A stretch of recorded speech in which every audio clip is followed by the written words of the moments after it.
If you will look at your life, and I did it this week, you'll find patterns of this is the times where the enemy attacks me. That if I build some different things into these rhythms of my life, I can be more ready. And I think our rhythms and our readiness go hand in hand. The rhythm of your life cannot be marked by isolation and still be flowing in victory. The rhythm of your life cannot be marked by constant chronic complaining and still have an outcome of overflowing joy. And the enemy is, look at this phrase, he's looking for someone to devour. He's looking for someone who's not paying attention. He's looking for someone who just took family pictures and is just a little thankful for their family and just a little bit triggered by the whole experience because it really went good. Everybody was good. I don't even know why. I was in a bad mood. It went great. The photographers were great. It was happy. It's just something about it. And then I look at it and I'm like, okay. Next year, when we take family pictures, I am not going to back up my car and almost fight any rednecks. Okay. Next year, no. Next time I find myself susceptible, I am going to feed my spirit and talk to myself and be a little bit more ready for that. And all of that you can do if you will just take some time in your life and especially do it after you're only 2 times. You need to do this after you win and after you lose, when you win over a victory. Say, what was it that got me ready for that? Y'all, I got certain friends that I found out when I talk to them, I win more. You got anybody like that in your life now? Let me turn around so you can have a private moment. I have other friends who, when I talk to them and spend time with them, it puts me in this spin cycle, and I don't know why, but I've ended up more cynical on the other side. Pay attention to all of that because sometimes in your life you'll notice, oh, when this happens, it is the consequence of something that came before it. And a lot of times that is a relational consequence of who you are spending the most time around. Here's another thing about, since you asked me about Instagram, sometimes you feel sick to your stomach, but it's not your stomach. It's what you scrolled through 15 minutes ago that made you judge something, feel something, see something that triggered a response in you. But at the moment that it was triggered, it didn't show up. It doesn't show up in the moment that you see it. It shows up after if the moment you were looking at this stuff, you were like, this is making me more judgmental and less content. And this is causing me to kill my own appreciation for my own life and only aspire to things that aren't even part of my calling. If you thought that while you were looking at it, you would stop looking at it, but the devil hides the hook. The devil hides the hook. The devil hides the hook. Somebody say, the devil hides the hook. Now, touch somebody and say, stop biting. Stop biting. How many times is he going to have to reel you in before you resist him? Before you can see it coming and say, no, I'm not even going to take the bait. I don't even get paid to argue with you. Nobody is worth that in my life. I'm not coming down there for this anymore because if you don't see it, he will eat you alive. He's looking for someone to devour, and the one he can devour the most is the one who is vulnerable and doesn't know it. When you know you're vulnerable, it gives you an opportunity to be vigilant when you know where you're vulnerable. And so this great apostle writes a letter to the church that's being persecuted somewhere between 80, 60, and 70, and he's writing to them about their sufferings in their time. But it also applies to ours. He says, be alert and sober-minded, because the enemy is looking for someone to devour. Is it you? Is it you trained him? That anytime he tries that, you'll lie down and go with it. That anytime he takes you down that dark path, all he has to do is lure you out there. Is it you that every time he can even suggest an anxious thought to you, the enemy can get you to go down so deep in it that it's going to take you 3 days to recover?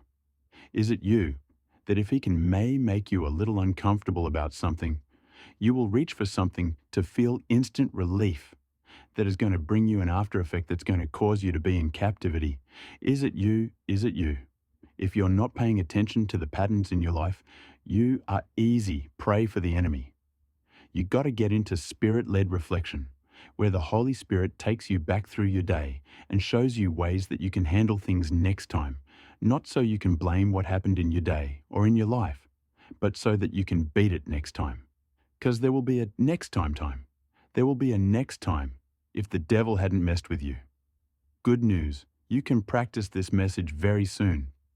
He'll mess with you again. You're like, I don't even know that he's just been leaving me alone. I don't really need this message. Keep this message right there, like don't put it in the fridge because it's just, you're going to need it. You could leave it right there. It's going to be right there soon. He's looking for someone to devour. He's looking for somebody who's vulnerable. You got to ask the question, don't you? What came before this attack that caused me to be in a vulnerable position? That's a great question to ask. And the more you ask it, I believe, the more that God will show you and give you an awareness and an alertness, because you can't prevent the attack, but you can plan for it after. I don't usually respond right in the moment, but it's when I go back and ask the question, God, what do you want me to see about that I can know next time? And that's how I grow. It's not fancy. I know it's not amazing. It's not sexy, but it's what Peter said. He said, be alert and of sober mind. Your enemy, the devil, prowls around like a roaring lion looking for someone someone he can devour. And you got to ask the question, don't you? If the enemy is attacking me right now, how is he attacking me? When does he tend to attack me? I want to be alert to this. I don't want to be ignorant of his schemes. When does he attack me? How does he attack me? What are those access points where I let him get to me? What are the things? And that is a valid question, and we have to ask it, or we'll keep repeating the same patterns. But there's another question I want you to start asking. And I want you to ask this question right after you ask, where is the enemy attacking me? Because you could mention a few areas today.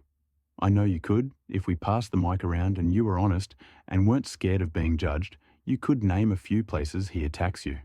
They might be some areas that are more socially acceptable, or there might be some areas that cause shame, but you could answer the question, if I asked it, where is it that the enemy attacks you? And what usually comes before it that causes you to give in to it, that makes you weak for it? What is that? But there's another question that I want you to learn to ask. And I think this is also very powerful if the enemy is attacking you as much as he's attacking you in your life. I want to ask the question, what is it about you that he knows that is causing him to attack you? Like that, if he's looking for someone to devour and he's picking on you, then what is it about you that causes you to be a target? In other words, how many of you feel like the devil has just really been after you or someone that you love in this last season? And this not a trick question. I really want to see who to aim this spit at when I preach it. I want to know if the enemy is attacking you like that. What is he after? What is it that God has inside of you? Come on, that may even be unknown to you right now, that he sees about your future, that is causing him to fight you so hard. Like that.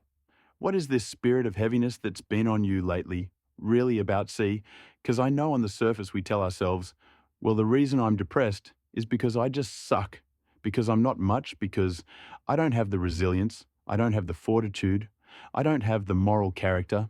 That's why I'm dealing with this insecurity. Is that why you're dealing with the insecurity?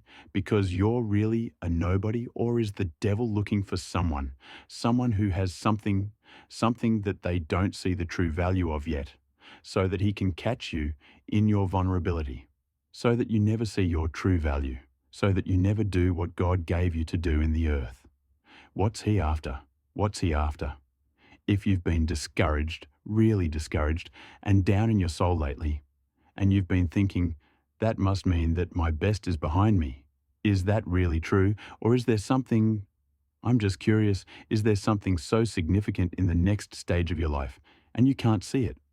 But maybe the enemy has more vision for your life than you do, because he sees something that's in you, in a seed form.